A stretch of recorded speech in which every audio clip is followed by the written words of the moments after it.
My brother proposed to my fiancée and she said this. My brother, Mark, used to date my fiancée, Jen, a year ago.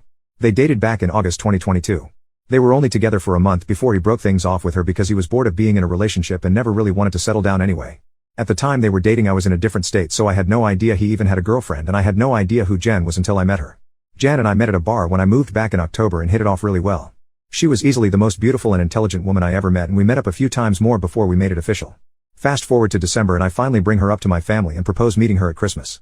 They knew I was in a relationship, but I'm not the most open about my personal life, so I kept details about her to a minimum until I knew how serious we really were.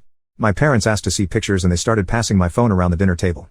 Mark saw it and blew up, calling me a poop brother for dating his ex-girlfriend, and he demanded I break it off with her. I refused. When I asked Jen about it, she confirmed they dated and gave me the details about their breakup.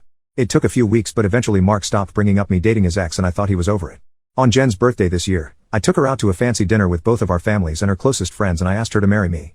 Mark flipped once again and blew up about me proposing to her, which I and my sisters immediately shut down. The incident happened this past weekend.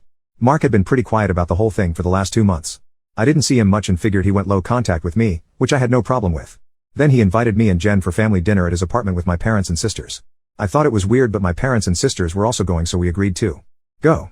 The dinner was nice, nothing too fancy, and we moved to the living room to talk.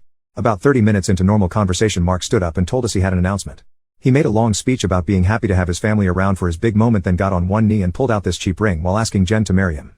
Jen was confused and obviously uncomfortable and demanded that he put it away and stand up. My dad tried to make a grab for Mark, but I got to him first and punched him. I won't repeat most of it, mostly because I was too angry to even listen to most of it, but he said something along the lines of wanting to show me that Jen wasn't really into me and just wanted to get back at him. Mind you, Jen never mentioned him until I asked if they had dated, and at family events, she was uncomfortable around him because he dumped her for the pettiest reason. So all in all, he was not living rent-free in her mind like he thought he did. Before it could get worse, my parents rushed me out and promised to talk to him. It's been a few days since it happened and I'm still pissed off. I don't know what to do at this point. I'm scared Jen might have second thoughts marrying me because of this. Any advice?